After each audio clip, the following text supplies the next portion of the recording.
প্রিয়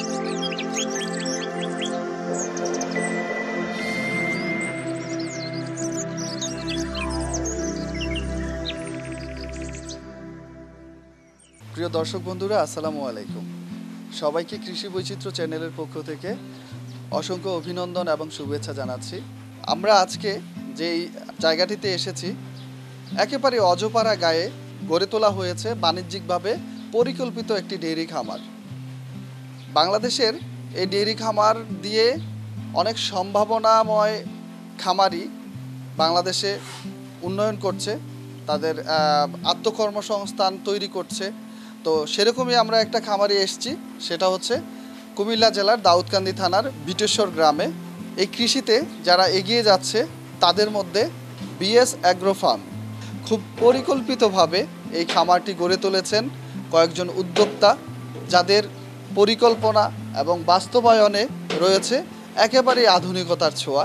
তো আমরা আজকে আপনাদেরকে এই খামারের পুরো বৈচিত্র্যটি আপনাদের কাছে তুলে ধরব। আমরা দেখাবো যে একটা খামার কতটুকু পরিকল্পিতভাবে তারা করেছে এবং তাদের প্রত্যেকটা জায়গায় রয়েছে সম্ভাবনার ছোঁয়া, তাদের প্রত্যেকটা অংশে রয়েছে তাদের আধুনিকতার ছাপ। তো একটা আধুনিক এবং বিশ্বের সাথে তাল মিলিয়ে আমরা যখন এগিয়ে যাব, অবশ্যই আমাদেরকে টেকনোলজির সাথে এগোতে হবে, অবশ্যই আমাদেরকে উন্নত মানের একটি পরিকল্পিত খামার করতে হবে। তো থাকুন আমাদের সাথেই। আমাদের কৃষি বৈচিত্র্য চ্যানেলটি যারা দেখছেন তারা অবশ্যই সাবস্ক্রাইব করবেন, আর যারা সাবস্ক্রাইব করেছেন তাদেরকে অসংখ্য ধন্যবাদ।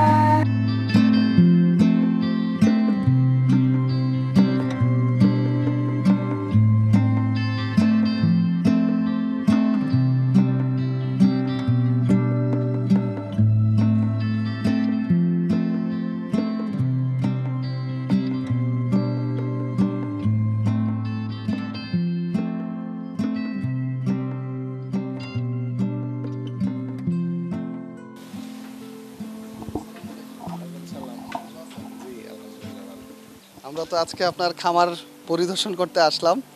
তো আপনি তো হাসান সাহেব? জি, আমি মাহমুদুল হাসান। তো মোটামুটি যেই খামারটা করেছেন, এটা কি আপনার মানে এই কতদিন হয় শুরু করেছেন? আসলে এটা হচ্ছে আমাদের একটা জয়েন্ট প্রজেক্ট। এখানে আমার মামা আছে আর 4 জন, আর আমি সহকারে টোটালি আমরা 5 জন। তো আমরা 2017 সালের সেপ্টেম্বর থেকে শুরু করছি আর কি মূলত।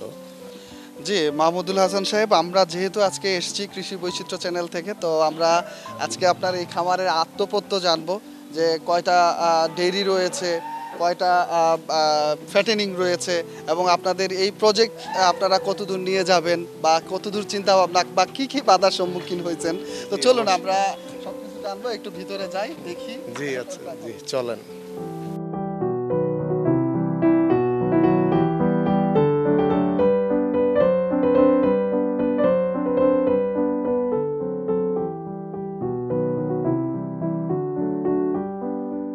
আমরা প্রথম যেই গরুগুলি নিয়ে আসছিলাম, ওই গরুর সাথের বাছুরগুলি এগুলি। এইটার লাইভ ওয়েট মোটামুটি আপনার 600 প্লাস, এটা হচ্ছে 550 প্লাস।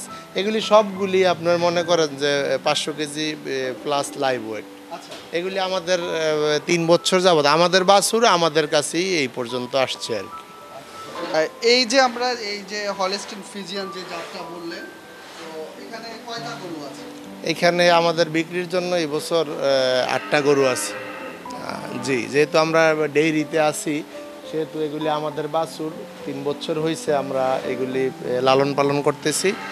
তো এই বছর 8টা আছে বড় গরু আর কি, বাকি ছোট আরও আছে, এগুলি এবছর বিক্রি করব না আর কি। এগুলি আবার হয়তো আগামীতে যদি আল্লাহ তাআলা বাঁচায় রাখে। যেহেতু আমাদের খুব শীঘ্রই কুরবানি ঈদ, আমাদের এই সময়টাতে কিন্তু আসলে অনেক খামার মালিকরা গরু মোটা তাজা করে থাকেন বিক্রয়ের জন্য কুরবানিতে। তো আপনার এই 8টা গরু হচ্ছে সেই কুরবানিতে বিক্রির জন্য গরু। তো আমি যদি একটু জানতে চাই, আপনি যে লাইভ ওয়েটটা বললেন, একটু দর্শকের উদ্দেশ্যে যদি একটু সহজ করে বলতেন, এটা আপনারা কিভাবে ওয়েটটা করছেন বা কিভাবে হচ্ছে এটার মেজারমেন্টটা করেছেন? আমাদের কাছে আসলে একটা আছে বিজ্ঞানসম্মতভাবে আপনার ফিতা দিয়ে আমরা একটা মাপ নিয়ে থাকি।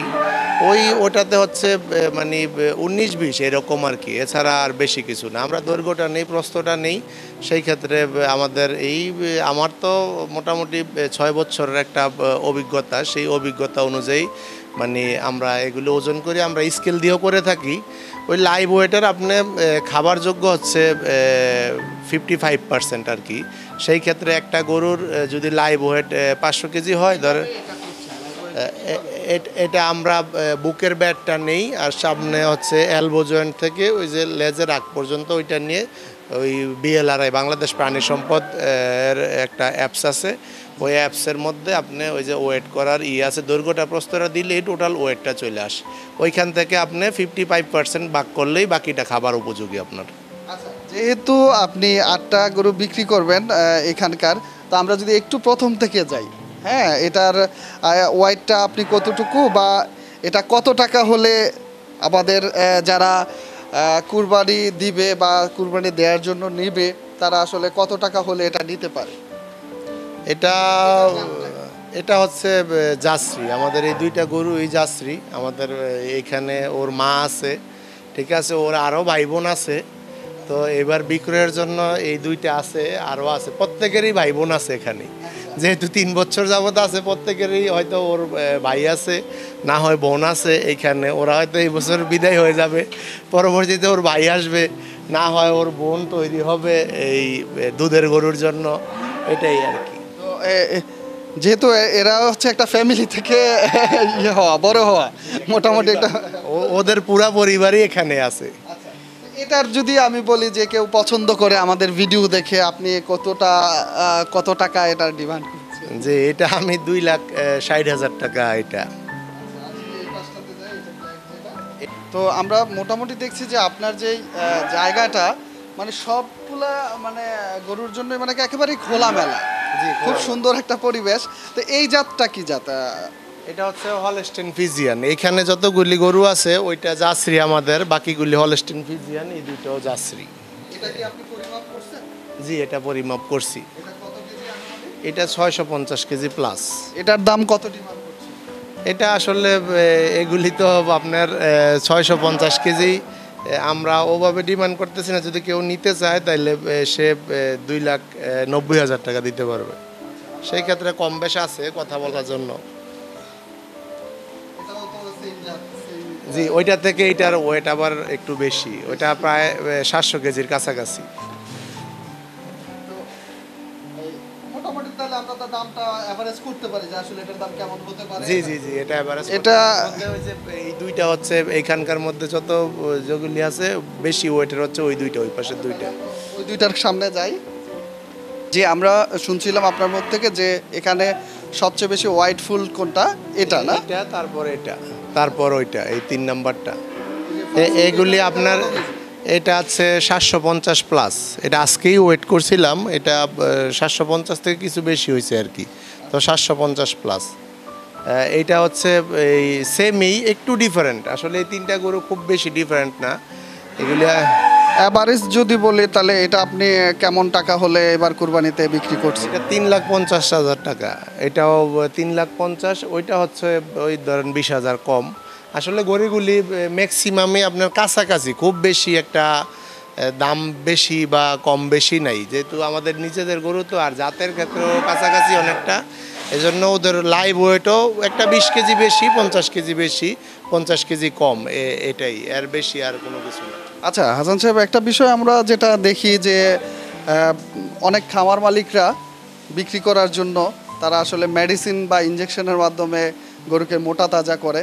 তো সেক্ষেত্রে আপনি আপনার এই গরুগুলোকে, যেহেতু মানুষ হচ্ছে একটা কুরবানি হচ্ছে ত্যাগ, একটা ভালো কাজের জন্য নেবে, তো আপনি এই গরুগুলোকে কি কি খাবার দিচ্ছেন বা আপনি কিভাবে আশ্বস্ত করবেন, বা আপনার এই খাবারের আসলে খাবার তালিকায় কি কি থাকছে আবার?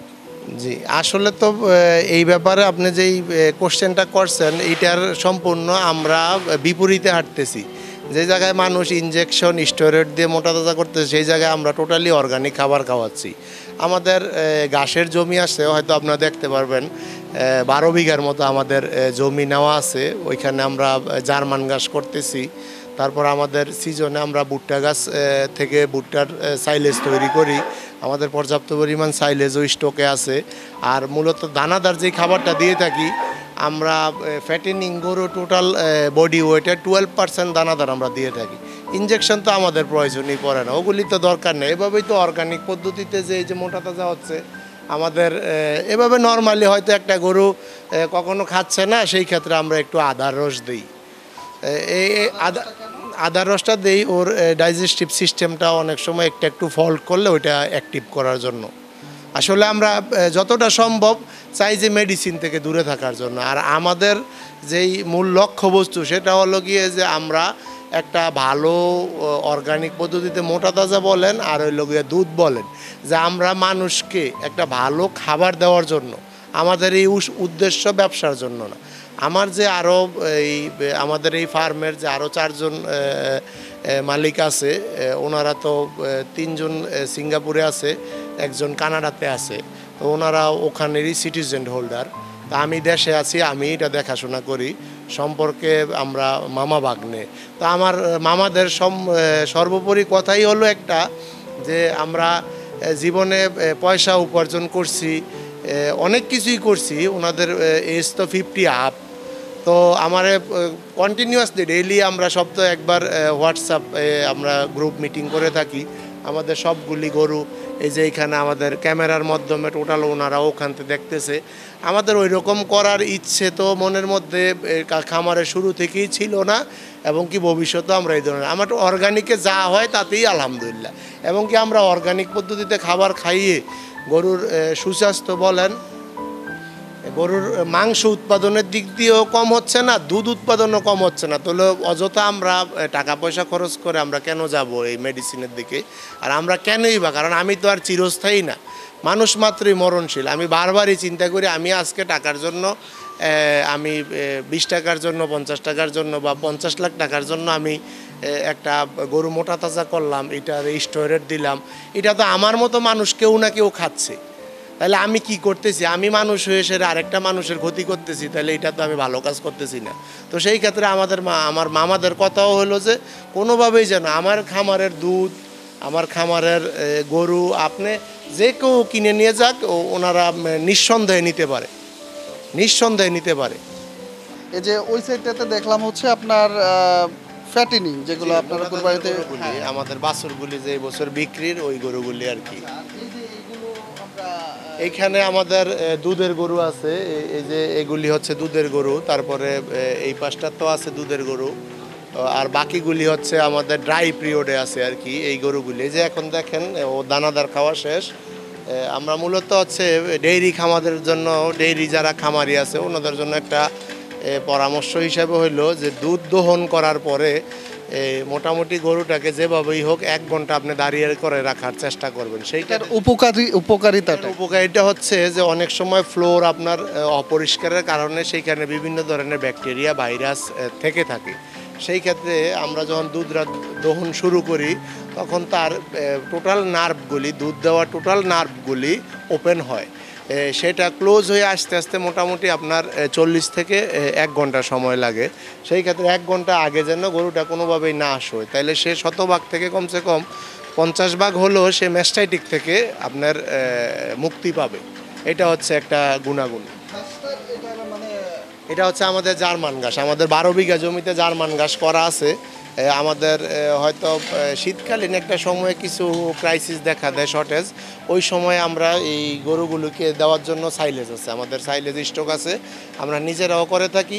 ইনশাল্লাহ চেষ্টা আছে প্রান্তিক আমাদের এলাকা, বিশেষ করে দাউদকান্দি, তিতাস, হোমনা, এই আমাদের পার্শ্ববর্তী উপজেলায় যারা আছে প্রান্তিক খামারিদের জন্য আমরা চেষ্টা করব সুলভ মূল্যে একটা সাইলেজ তৈরি করে দেওয়ার জন্য। আমাদের কাছে আসলে আমরা যদি বলে যে কিভাবে করে সেই ট্রেনিংটাও দিতে পারবে আমাদের সাথে থাকলে, আবার যদি বলে যে নামমাত্র মূল্যে আপনার নিয়ে নেওয়ার, সেই ক্ষেত্রেও আমরা দিতে পারবো। জি, এই যে ঘাসটা করছেন, তো এটার যেই আমরা দেশি ঘাসের চেয়ে কি এটার উপকারিতাটা বেশি মনে করতে পারি? যে দেশি ঘাস বলতে ওটাতে আপনার পানির পরিমাণ একাধিক থাকে, আর জার্মান ঘাসটা একটু গুণগত মান দিয়ে ভালো, এটাতে দুধ হয়, তারপর দুধের উৎপাদনটা ভালো পাওয়া যায় আর কি, দুধের উৎপাদনটা খুব ভালো পাই, এই জন্য আমরা জার্মানটাই করে থাকি।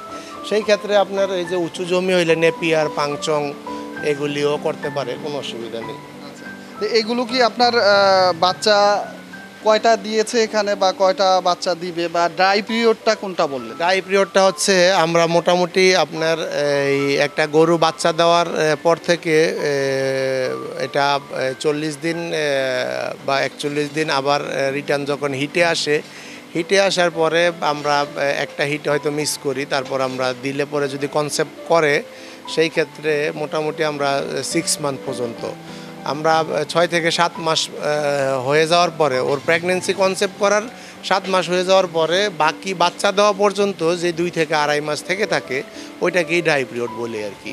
সেই ক্ষেত্রে ওই সময় আমরা দুধটা নেই না, কারণ 6 মাসের পর থেকে ওর বাচ্চাটা টোটালি মানে পরিপূর্ণ হওয়ার একটা সময় থাকে। সেই ক্ষেত্রে অনেক গরু দুধ দেয়, সেই ক্ষেত্রে আমরা নিয়ে থাকি না, কারণ আমরা তাইলে একটা ভালো আর সুস্থ বাচ্চা পাবো না। ওই অল্প কিছু কিছু করে এই সাইডটাতে যদি দেখি, এই সাইডটাতে পুরাটাই আমাদের দুধের গরু, এগুলি এখন ল্যাকটেশনে আছে। স্টেশনটা ল্যাকটেশনটা হচ্ছে দুধের পিরিয়ডটা আর কি, দুধ দেওয়ার সময়টা মূলত আপনার বাচ্চা দেওয়ার 0 থেকে শুরু করে ওই 7 মাস পর্যন্ত ওই পিরিয়ডটাই ল্যাকটেশন পিরিয়ড বলে। ওই যে আমরা যেটা দেখে থাকি বাচ্চাদের জন্য নাইট্রোজেন 3 বা ওই যে ওই টাইপের এর জন্য দুধের ইয়াটা বলা হয়েছে। আচ্ছা, আপনি আরেকটা বিষয় বলছিলেন যে সাইলেস, মানে মূলত এটা তো হলো ঘাসটাকে এনে মেশিনে করে আপনি কেটে দিয়ে দিয়েছেন। কাঁচা ঘাস সংকটের সময় কাঁচা ঘাসকে এয়ার টাইট করে এবং সংরক্ষণ করেন, আরেকটা নামই হচ্ছে সাইলেজ। যেহেতু আমাদের বাংলাদেশে হয়তো এখন তো আগের মতো বর্ষা হয় না, তো যতটুকু সময় হয় শীতকালে একটা সময় প্রত্যেকটা গাছেরই তেমন একটা মানে বৃদ্ধি পায় না। এই যে আমার এই টাটকা ঘাসটার যে একটা আমি ইয়ে পাচ্ছে গরু বা খাচ্ছে, তো আমরা গুণাগুণ পাচ্ছে, তো সেটার কি আসলে সাইলেজটার কি সেম গুণাগুণটা থাকে? না, এর চাইতে দ্বিগুণ হয় সাইলেজে। আপনি কাঁচা ঘাস যদি আপনি ঠিকমতোভাবে সাইলেজ করতে পারবেন, কাঁচা ঘাসের দ্বিগুণ পুষ্টিমান হয় সাইলেজে, এই একটা ফ্যাসিলিটিস। আপনি যখন ভুট্টার সাইলেজ করবেন সেই ক্ষেত্রে একটা গরুকে যদি আপনি সারাদিনে এই 6 থেকে 7 কেজি দানাদার খাবার লাগে, সেই ক্ষেত্রে এটার 25% স্টার্টিংয়েই 25% সে কম খাওয়ালো আপনি আপনার ওই দুধটাই পাবেন, ওই রেজাল্টটাই আপনি পাবেন। তো মূলত হচ্ছে সাইলেজটা করার জন্য কি কোনো আলাদা আর কোনো মেডিসিন বা কেমিক্যাল ইউজ করতে হয় কিনা? এইভাবে কোনো কেমিক্যাল মেডিসিন ইউজ নাই। হয়তো আমরা যে ভুট্টার যেই সাইলেজটা থাকে মিল্কিং স্টেজে যখন করি তখন এটা আপনার এই আমরা কিছু চিটা গুড় দিই। আসলে সাইলেজটা হচ্ছে যে আপনি যে কোনো পচনশীল যে কোনো দ্রব্য বা যে কোনো জিনিস, আপনি যদি পচনশীল কোনো দ্রব্য যদি আপনি এই এটাতে অক্সিজেন আর আলোর দুটো সমন্বয় না হয় এটা পচবে না। সাইলেজটাই তদ্রূপ একটা জিনিস, অসুবিধা নেই। আমাদের এখানে গোডাউনে স্টকে কিছু সাইলেজ আছে, আমরা এগুলি দেখাবো, কোনো অসুবিধা নেই। আচ্ছা, মোটামুটি কেউ আমাদের মাধ্যমে সাইলেজ ক্রয় করতে চায় বা সাইলেজ করার ব্যাপারে যদি প্রশিক্ষণ চায়, যে আমি খামারি হিসাবে ব্যক্তিগতভাবে আমরা আগামী সিজনে যখন সাইলেজ করব আমাদের কন্ট্যাক্ট নাম্বার থাকবে, ওই কন্ট্যাক্ট নাম্বারে যোগাযোগ করে সাইলেজ করতে পারবে বা ক্রয় করতে পারবে, কোনো সমস্যা নেই। তো মূলত হাসান সাহেব, মাহমুদুল হাসান সাহেব, একটা প্রজেক্টের কিন্তু আসলে সফলতা ব্যর্থতা দুইটাই থাকে, হ্যাঁ। তো আপনার যে এই আমরা যে খামারটা দেখছি খুব সুসজ্জিত, খোলামেলা, এবং আমরা অফেয়ারে যে কথা বলেছি আপনি এটাকে পুনরায় ঘর করেছেন, বা কি কি বাধার সম্মুখীনটা হয়েছিলেন বা কেন এই পরিবর্তনটা ঘটালেন? জি, আসলে আমরা প্রথম যেভাবে শুরু করছিলাম ওভাবে হয়তো অনেক আসলে তো আমাদের জি ওভাবে ক্ষতিগ্রস্ত হয় খামারিরা, বুঝতে পারেন। আসলে আপনি যখন একটা ভালো বাসস্থান নিশ্চিত করবেন সেই ক্ষেত্রে আপনি একটা ভালো কিছু পাবেন। এটা হচ্ছে যে আমার খামারে গত বছর যেই ধরনের সমস্যা ছিল এই বছর আমি এগুলির থেকে মানে অনেকটাই ওভারকাম। সমস্যাটা কি কি? সমস্যাগুলি হচ্ছে যে গরুর বাসস্থান পরিষ্কার করা, তারপরে হচ্ছে বিভিন্ন ফ্লোরে আপনার আসলে এই যে খাবার পাত্রগুলির মধ্যে একটা ব্যতিক্রম কিছু আছে, আপনি হয়তো লক্ষ্য করছেন যে এই যে এইখানে কিন্তু আমরা কোনো পাত্রই আমরা ক্লিন করি নাই। এখানে কিন্তু কিছুক্ষণ আগেও দানাদার খাবার খেয়েছে, অথচ দেখেন কিছুই নাই। এটা হচ্ছে যে একটা সুন্নতি স্টাইলের খাবার। এই পাত্রটা দিলে পরে একটা সুবিধা আমি এটার পাচ্ছি, যেভাবে আমি পাত্রটা কইরা একটা ডিম্বাকৃতির, ও যতই খায় ততই নিচের দিকে যায়। তো আস্তে আস্তে ও লাস্টে চেটে পুটে খেয়ে একদম টোটালি ও পরিষ্কার করে ফেলায়। আমি আমাদের ক্যামেরাকে বলবো একটু ক্লোজে আসার জন্য। আমরা জিনিসটা আসলে এটা কিন্তু আমার মনে হয় যে যারা যে খাবারের এটা করে খরচটা কিন্তু সেমই, কিন্তু একটু টেকনিকের কারণেই কিন্তু ভুলটা করে আসছে সবাই করতেছে। অনেকে হয়তো এই চতুর্কোণা বিশিষ্ট করে, সেই ক্ষেত্রে আপনার এই যে এইখানে দেখেন কোথাও কিছু নাই, এখানে কিছু নাই, এখানে খাবারও নাই, এখানে মাছই আসবে না। হ্যাঁ হ্যাঁ, সে ওই যে চেটেপুটে একদম ক্লিন করে ফেলায়, সেই ক্ষেত্রে মাছই তথা আমরা এভাবে 2 দিন 1 দিন পর পর একটু সাইডগুলি পরিষ্কার করে দিই। এই ক্ষেত্রে আমাদের মানে এই লেবার কস্টিংও অনেকটাই, খামার পরিচালনার যে কস্টিং এটাও অনেকটাই কমে আসছে। মানে মোট কথা হচ্ছে এই সিস্টেমটা করার কারণে মানে সে খাবারটাও মানে একেবারে পরিষ্কার করে খাচ্ছে এবং পরিষ্কার করার আলাদা কোনো লেবারও লাগছে না, ইজিলিভাবে খাইতে পারতেছে। আমার হিসেবে যদি কেউ আসলে তো গরু নিচে থেকে খেয়ে অভ্যস্ত, সেহেতু যখন আমরা এই যে আরও বৈজ্ঞানিকভাবে আরও অনেক উপায় আছে গরু পালার, যে এগুলি গলার থেকে রশি ছাইরা দিয়ে আমাদের কুমিল্লা জেলা প্রাণী সম্পদের সম্মানিত প্রাণী সম্পদ কর্মকর্তা যে ডিউলো স্যার আছে, উনি অনেক সময় বলছে যে আমাদের বিভিন্ন ট্রেনিংয়ে যে গরু গলা থেকে রশি ছাইরা দিয়ে পালতে পারলে আরও আপনি লাভবান হবেন। সেই ক্ষেত্রে আমরা ওদিকে একটা গরু ছাইরা দেওয়ার একটা প্ল্যান করতেছি। দেখাই যে ওই জায়গায় আপনি একটা খোলামেলা একটা স্পেস করছেন, খোলামেলা একটা জায়গা করছি যে গরু খাবার খাওয়ার পরে তারে 2 ঘন্টা 3 ঘন্টা গলা থেকে রশি ছাইরা দিমু, ওভাবেই করবো। আমরা যে প্রসঙ্গটাতে ছিলাম এটা তো গেল একটা খাবারের বিষয়টা, মূলত আর কি পরিবর্তনগুলো ঘটাইছেন বা কেন কি সম্মুখীনগুলো হয়েছেন বাধার সম্মুখীন হয়েছি? যেমন আমি ওই যে ওখানে দেখতে পারবেন আপনি বাছুরের জন্য আলাদা আমি কেস করে নিছি। আমার বাছুরগুলি বিশেষ করে শীতকালে যেই গরুগুলি আমাদের বাছুর জন্ম দিত, ওই গরুগুলিতে ওই মাটিতে থাকলে, মাটির সংস্পর্শ থাকলে অনেক সময় যে শিশুকাল বলতে একটা কথা আছে, মিনিমাম আপনার 3 মাস। তো ওই 3 মাসের মধ্যে আপনার ওই একটু যত কেয়ারভাবে থাকা যায়, সেহেতু আমি ওইখানে কেস করে দিছি। কেস করার আগে আমি যেই সমস্যাটার সম্মুখীন হয়েছি সেটা হলো যে আমার ম্যাক্সিমাম বাছুরই আপনার নিউমোনিয়া হয়ে যেত। আসলে আমরা অনেক চেষ্টা করার পরও এগুলি কিভাবে হয়ে যেত নিজেরাও জানতাম না। তারপর আমি বাংলাদেশের যেই সর্ববৃহৎ খামারগুলি, অনেকগুলি খামারই আমি আমার ব্যক্তি চিন্তাধারার প্রসারিত করার জন্য আমি ভিজিটে যাই, গিয়ে দেখি যে ওনারা হয়তো এটা করতেছে। বিভিন্ন ইউটিউবে বিভিন্ন দেশের গরু পালার সিস্টেমগুলি দেখতেছি। আসলে যদি আপনি কেজ না করেন তাহলে সেই ক্ষেত্রে আপনি আরেকটা করতে পারেন, ফ্লোরে আপনার যদি অসংখ্য খড় থাকে তাইলে আপনি খড়ের উপরে রাখতে পারেন বাছুরগুলি। আর না হয় যদি আপনি মনে করেন যে এই যে কেজ করলে এককালীন একটা সময় আপনার কিছু টাকা ব্যয় হচ্ছে অতিরিক্ত, বাট আপনার বাছুর থাকবে নিরাপদ এবং আপনার অনেক ওয়ার্কিং চার্জ। আমরা হয়তো জি, ওইটাই হচ্ছে বাছুরের কেজ।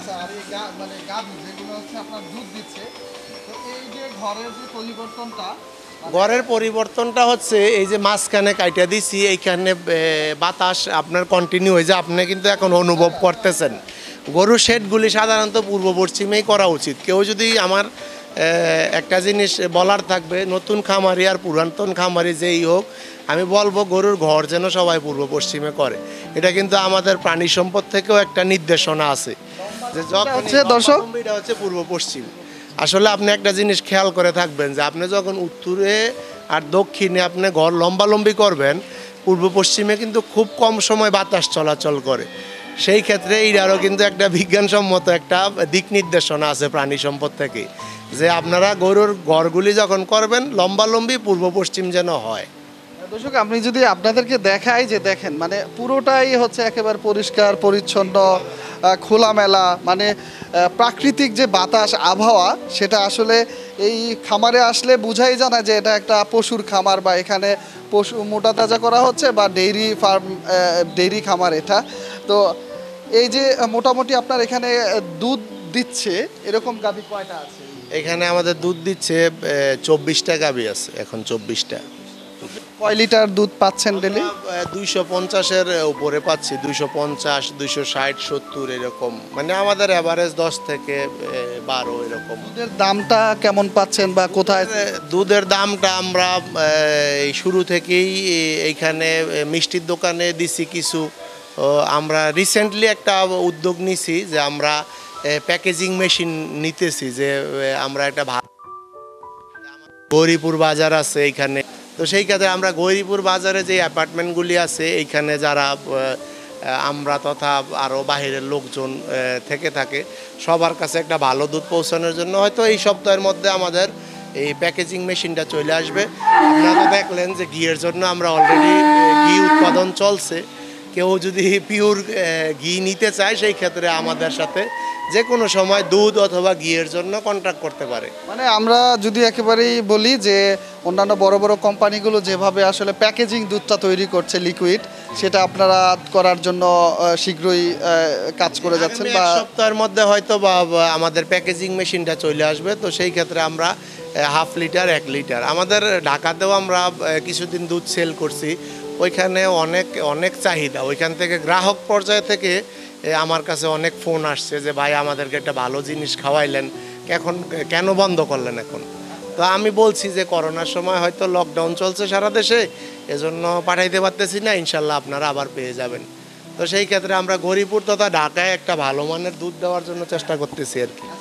তো মূলত প্রত্যেকটা জিনিসের জন্য কিন্তু আসলে খাবার দাবার পরিচর্যা যত্ন রয়েছে। হ্যাঁ, তো পরিচর্যাগুলো মূলত নিত্যদিনের আপনারা কি কি করে থাকেন? আমরা সকালবেলা ফজরের পর আমার যেই লোক আছে এখানে, আমাদের একজন ম্যানেজার আছে আর ওয়ার্কার আছে আরও 4 জন। তো ওরা সাধারণত সকালবেলা উঠা গরুর দেখে, প্রথমত যেহেতু গাভীর খামার সেহেতু কখনো কোনো গরু হিটে আসছে কি না সেটা কনফার্ম করে। হিটে না আসলে তাহলে সেই ক্ষেত্রে ওরা এরপর ওরা গরুর এই গোবরগুলি পরিষ্কার করে সেরা তারপর চলে আসে যে পানি দেয়, পানি দিয়ে সেরা দানাদারটা খাওয়ার জন্য ব্যবস্থা নেয়। তারপর দানাদার খাওয়ানোর হয়তো 30 মিনিট পরেই আমরা দুধ দহন শুরু করি। ওই সকাল 6:30টার মধ্যে মানে আমাদের দুধ দহন শেষ হয়ে যায়, তারপর আমরা দুধটা ওই যে ওখানে পাঠাই দিই।